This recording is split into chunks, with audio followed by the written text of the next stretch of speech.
Bienvenue dans l'Espagne verte. Nous allons apprendre de première main auprès des agriculteurs comment le bétail est élevé et géré dans ces prairies luxuriantes.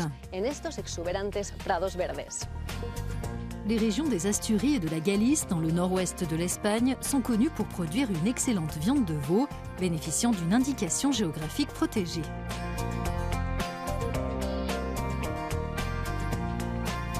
C'est l'un des habitats privilégiés du bétail asturien. Ces pâturages restent verts toute l'année du fait de l'abondance des précipitations.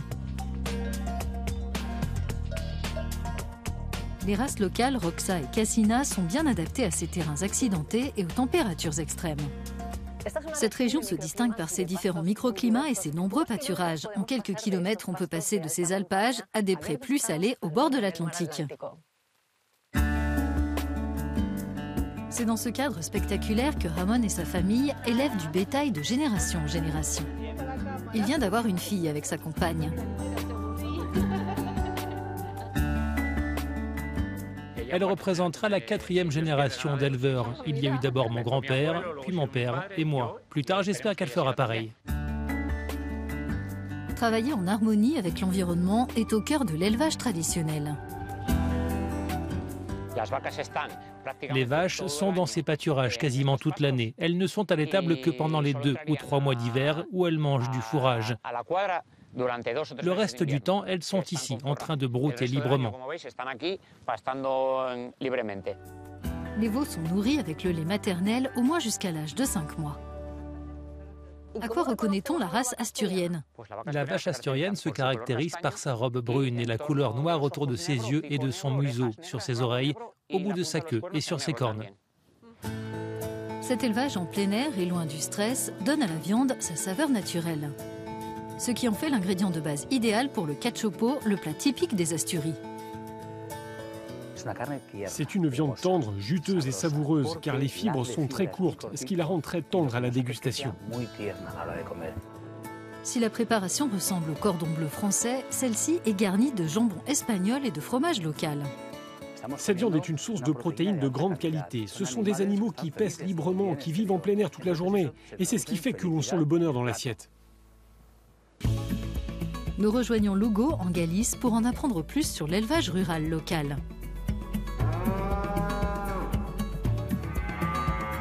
Andrel a hérité de ce bétail et de son mode de gestion ancestral. L'élevage au lait maternel est essentiel pour le bien-être des veaux. Tous les matins, la première chose que l'on fait, c'est de faire téter les veaux. D'après ce que prévoit l'appellation, ils têtent jusqu'à ce qu'ils aient 7 mois. Dans mon cas, jusqu'à ce qu'ils aient 10 mois. Ensuite, on leur donne des céréales.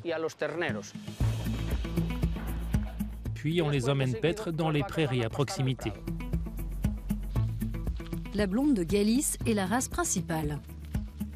Les activités d'élevage empêchent le dépeuplement de zones rurales comme celle-ci.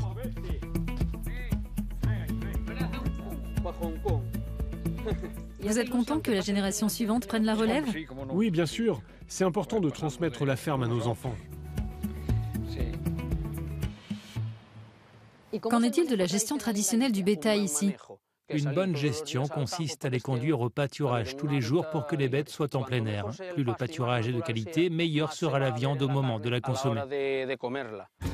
Ces conditions d'élevage valent aux viandes galiciennes de figurer parmi les plus récompensées au niveau international. Pour en savoir plus sur leur qualité, nous rendons visite au grand chef Héctor Lopez. Hola Héctor, buenos días. Buenos días. Qu'avez-vous ici? Nous avons différentes pièces de veau et aujourd'hui nous allons préparer une entrecôte qui est une partie très tendre et juteuse. Perfecto. Muy bien. Une entrecôte aux herbes et aux gousses d'ail, cuite à la perfection, saisie à l'extérieur et saignante à l'intérieur. C'est une viande très tendre, très juteuse et sa saveur est exceptionnelle. C'est délicieux. Très bon.